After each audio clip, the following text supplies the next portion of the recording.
Hello there, everyone. Happy Christmas. Hope you had a good Christmas. Hanukkah, Kwanzaa, Boxing Day. Was that what happened? Omisoka. Hope you guys have a good Omisoka. And that's it. There's literally no other holidays. Anyway, I wanted to film this earlier. I know I'm late to the punch. About this thing. The PS5. Merry Christmas. Anyway, I'm excited because I got very lucky and I've had the PS5 for about 3 weeks now. It's one hell of a Wi-Fi router, let me tell you that. This thing is huge. Like, I know 15 inches long is big, but once I got it next to everything else, the PlayStation 5 looks kind of ridiculous. I will admit, when I originally got it in place, I thought it was kind of ugly, but I am kind of warming up to the Alienware look. I think the internet did have the right idea though. It does look like a Wi-Fi router that is wearing its big brother's hand-me-down clothes.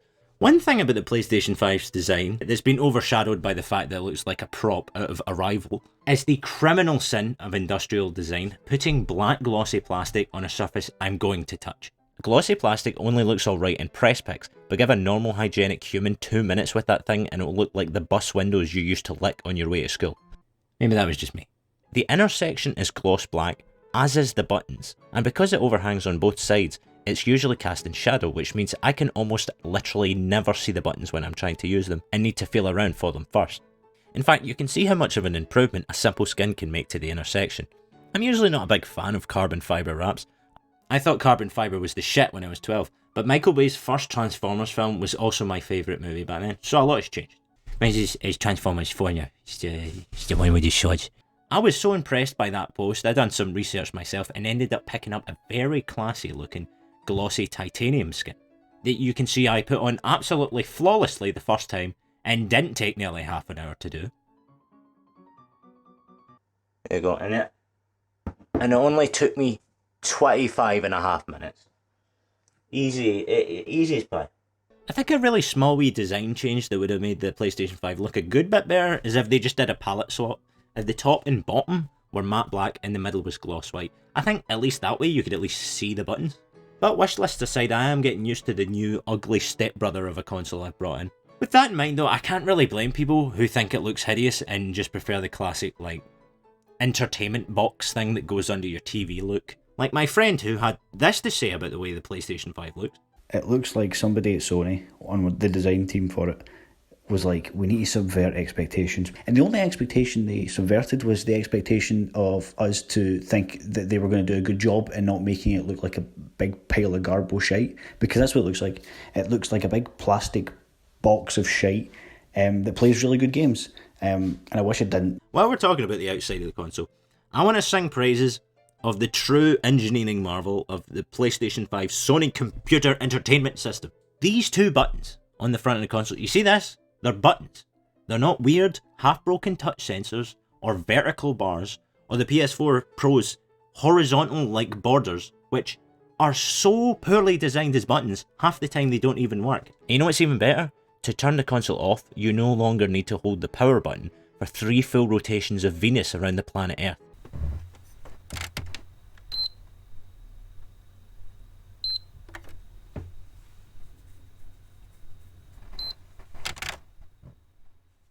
It only took Sony 7 years to realise that holding down a power button for 7 seconds for it to do the job of which it's named after was too long.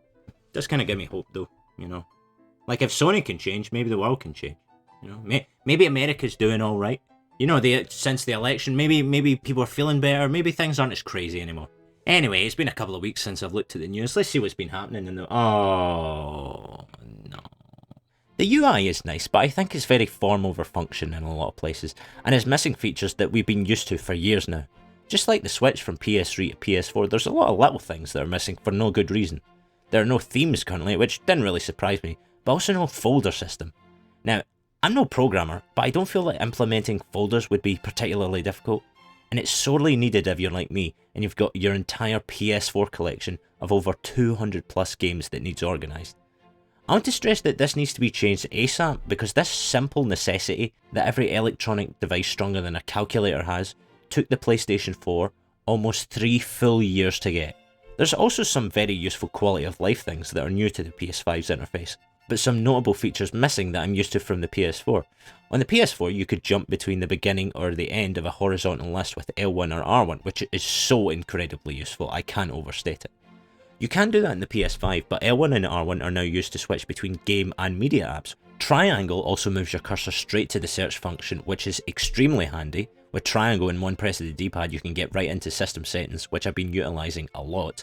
I'm a sucker for these tiny wee time savers, they make me unreasonably excited. The thing is though, depending on how you count them, there are nearly 17 buttons on the PlayStation 5 controller, and not that many ways to use them. Which is a shame, because some speedy accessibility features would be really good considering the new PlayStation 5 quick bar isn't that quick.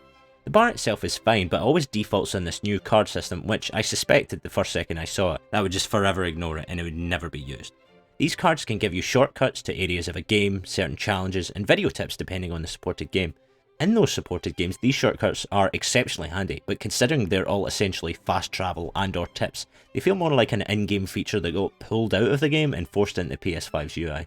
When not in supported games, it will show notifications and news for games you follow, or if you just bought a PS5, Fortnite, and only fucking Fortnite.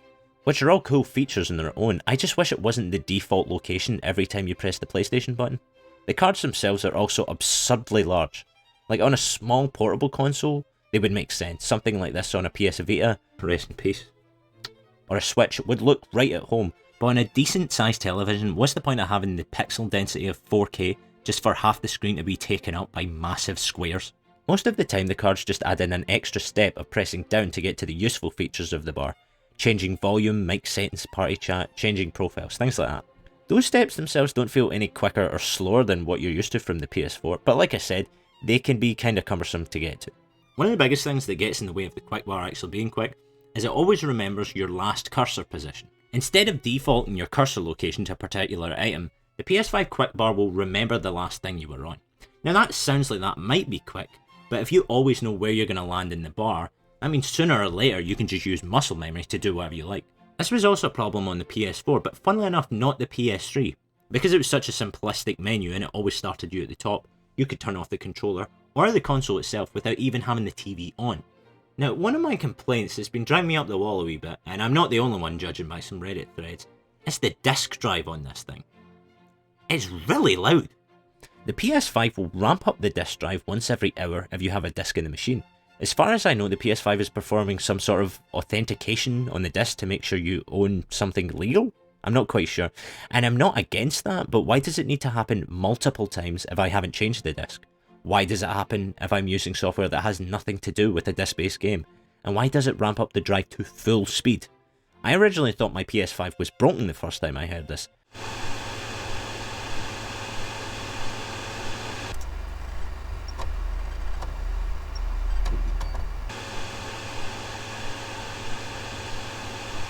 It's just so strange considering a device designed to be so quiet, when running discs is so extraordinarily loud. Oh, one little short thing, which I've been very happy about. Unlike the PS4 Pro, you can copy over media onto a USB drive even if you're already using external game storage. I know it sounds like a simple thing, but it drove me insane because you had to manually eject your drive again and again just if you wanted to copy over a couple of videos. But, the thing that's been driving me mad about the PlayStation 5, and I haven't seen that many people talking about it. PlayStation 5's HDR kinda sucks. Unlike the PS4 or literally any other HDR supported device, instead of just keeping your TV in an SDR mode and switching it to HDR every time HDR content comes on the screen, the PS5 locks your TV to always display in HDR and then it tone maps SDR content within that. So long story short, it might actually be broken right now, but I'll explain that later. Now, I am not some sort of magic TV HDR magician, you know, but from my nearly 6 weeks of screwing about with PlayStation 5's HDR, your tone mapping don't look right, Sony. This video is all in standard dynamic range, so I can't show you the direct feed of what it looks like in person, but I can do some colour corrections so you get a good idea. I promise this isn't me trying to make things look worse for the sake of the video, but the end result isn't horrendous, I guess. But if you keep HDR on and watch or play anything that's supposed to be shown in standard dynamic range, it's noticeably desaturated, washed out, and the whites all end up looking more like light greys. It's a significant downgrade.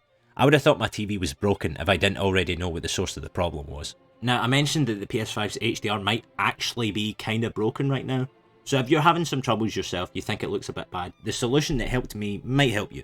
Tone mapping aside, HDR itself wasn't looking very good on my PS5. And my TV has been calibrated to within an inch of its life. You know, HDR looks great on the TV apps itself and on PS4 Pro, but it's not looking right on PS5. Once again, it was all muddy and kind of washed out. Then I found out this mysterious setting, automatic 1 or 2. What do these settings do? I have no clue. It'd be kind of nice if they'd tell me. Seems kind of counterintuitive to let people alter settings and not explain what it is they're doing. I think it has something to do with whether or not your TV is displaying an RGB or the YMCA color spectrum, whatever it's called. But apparently automatic doesn't really work properly right now, because after changing it from automatic to -2, my TV flashed, and then things look noticeably better. Even at that, it's still not great in my opinion. The home menu is rendered in HDR, but it looks easily worse than it does when I have it HDR off. As soon as someone is using HDR, there's way more settings you need to adjust to get things looking right. Like UI brightness is universally useful when you're dealing with HDR, but you can't adjust that in the PS5 system settings. And once again, that means the whites of the home screen end up looking more like a muted grey. So if you're having a problem with HDR, I hope that automatic -1, -2 thing helps. Okay, so I actually did more research there for a good while, and basically it does kind of look like PS5 HDR is just kind of broken. There's also a bunch of other videos I saw where like the calibration screen is actually kind of wrong, and you should like make it blown out a little bit for it to look good, and all these other things. But I still don't like the fact that you can't turn it on or off, or you can't adjust like the paperwhite value, the UI brightness. Because the thing about having HDR, tone map everything in SDR, is you can never change the brightness. So if you think something looks too dim or too bright, then too bad. Now I have to talk about the legendary SSD, of course. I have to admit, I was kind of disappointed to start off with. It does start quicker than a PS4 Pro, but it does still take, I think, 21 seconds to start up, which didn't blow my mind. It might have been how expectant I've become over my many bitter years for tech to mature, but to me it doesn't feel mind-blowing as much as it just feels needed. I wouldn't say it feels like the future because I've had a PC with an SSD for a while now, but it just feels like my PlayStation's had its cup of coffee in the morning. And I'm not constantly as jaw-droppingly impressed with it as I am with the controller. Although the PS5 titles that actually take advantage of the console's max 5.5 gigabits per second bandwidth do feel so freeing, I guess the word would be. I've been playing games since I was 4, and sitting through a loading screen so short it can be replaced with a black screen without feeling out of place, it just feels nice, like my time is still being considered valuable. It's the same type of satisfaction you get from driving to work and passing through all 25 traffic lights without stopping. Now, I'll try not to say too much about the controller that you haven't already heard a million times, except I will because it's my favourite. It's very comfortable. Both the resistive triggers and haptics can feel unbelievably convincing when used in the right way. The haptics really show off their good stuff on Astro's Playroom. I know, I'm sure you've heard about it a million times. My highlights were the ball crushing machine, and the not the like, but the what is it called? The machine you get the balls and you go. The haptics on the triggers are so strong, I thought I was going to bust the controller. But this thing is so well made, you can just chunk your day away. Sometimes the haptics don't feel that much more convincing than any other controller you've played with in the past 20 years would. But when it works in tandem with a much better controller speaker, it can completely sell the illusion. The vibration of this fan on the beach has this kind of grainy texture you can feel through your hands, and the sound of the fan coming through the controller made me pass it to my girlfriend as we both had our mouths wide open like the Nintendo 64 kid. The buttons themselves have a very premium thud instead of the cheaper clack of the DualShock 4.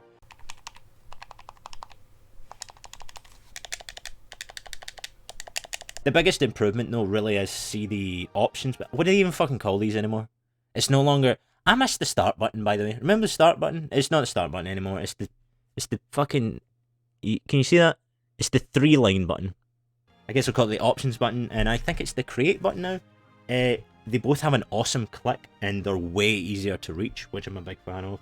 The PS button works fine as well, but I much prefer the old round style to the embossed logo myself. The DualSense also has a mic, which is extremely useful, honestly mostly just for voice search in my experience so far, but the quality is dog shit, so I wouldn't use it unless you want to do an ASMR button pressing stream.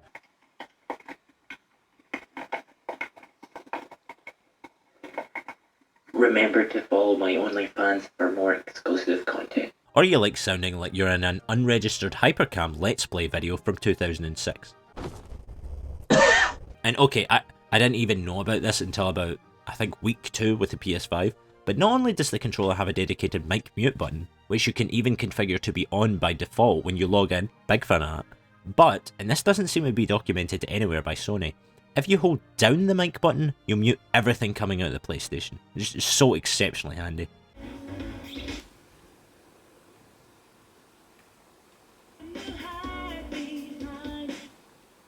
I believe very much in being able to control everything with the controller you're given. So if they were looking to add to things like that, maybe include the ability to change system volume from the DualSense and other accessibility features, I think that would be fantastic. I'm used to that sort of thing from the Steam controller profiles which you configure, which is something I'll have to make a short video about. It changed my life, man. Being able to control your entire computer with one controller is the peak of human achievement. To my hands, the DualShock 4 actually does sit better in my palms than its new sexier iRobot looking brother.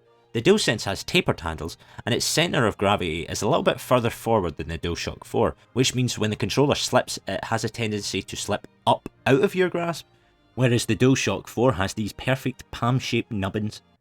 Nubbins? I think that's a word. It sounds like a word, doesn't it? Nubbins? Which fit like a glove into my anemic serial killer strangler hands. I mean, overall though, this thing just feels like dense.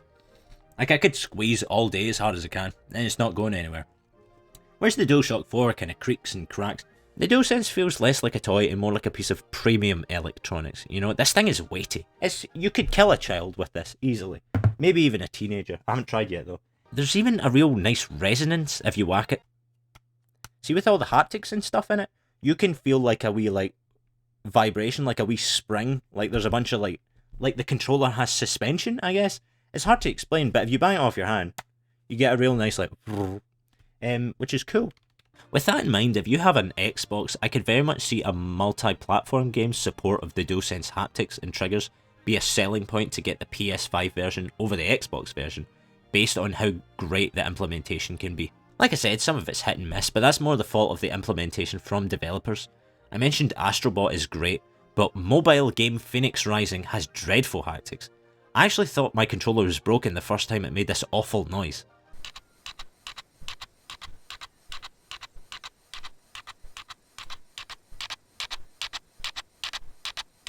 And the triggers do react when you use a bow, but only after it releases, instead of tightening while you aim. It's strangely terrible.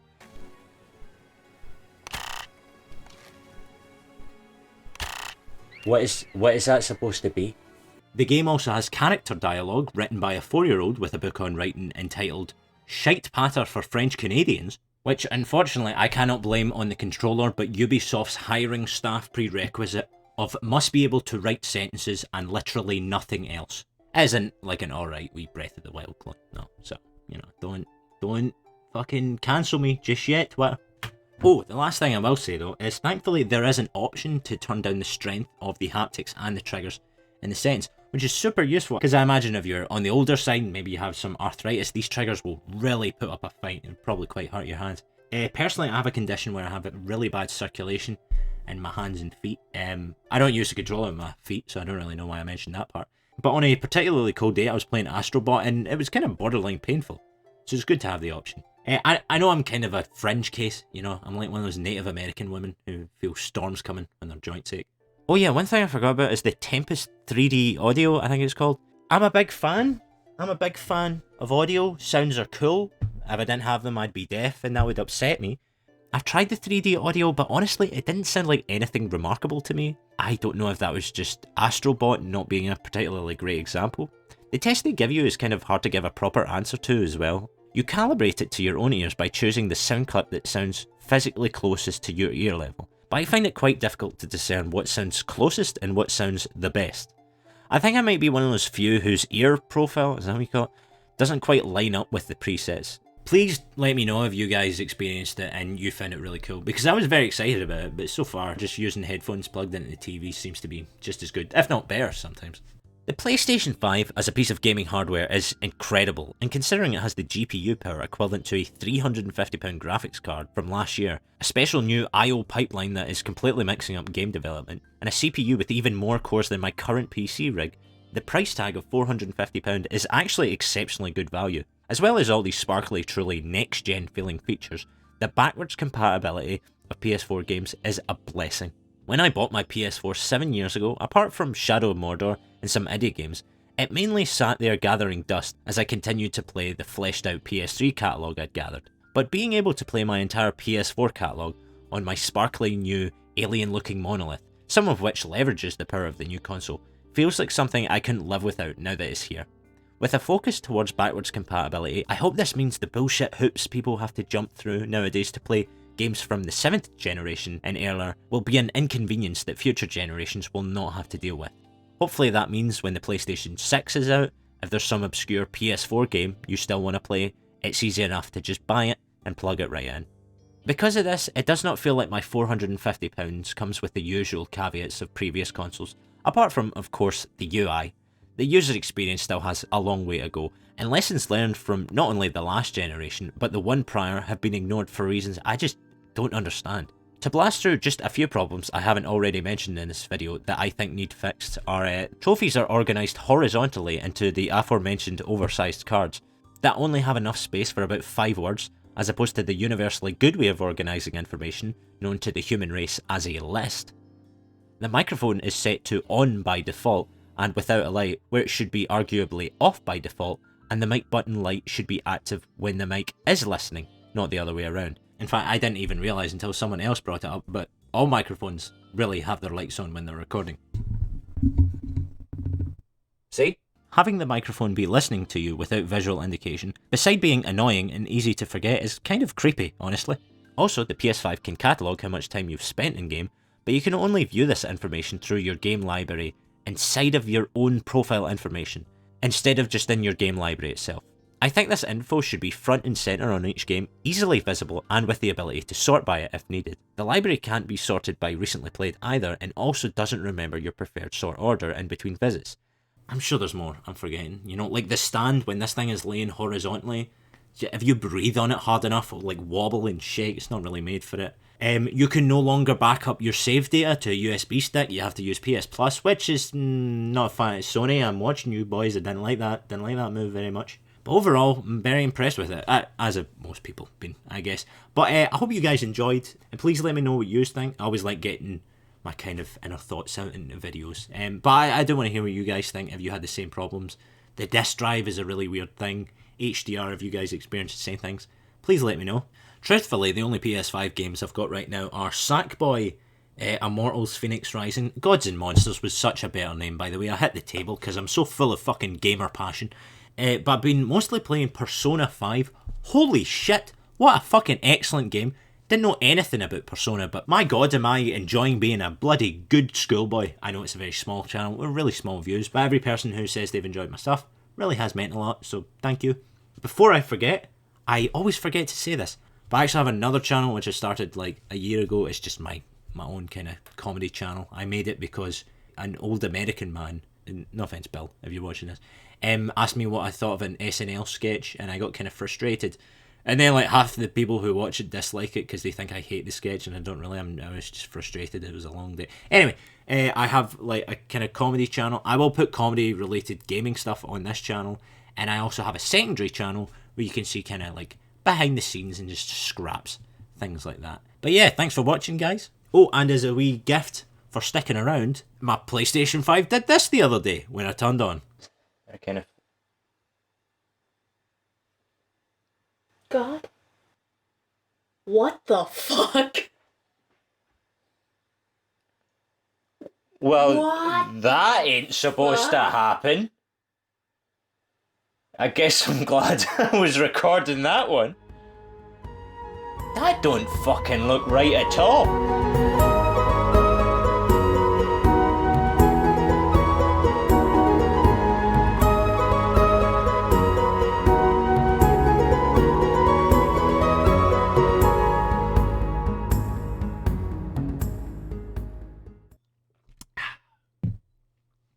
And keep on gaming, gamers.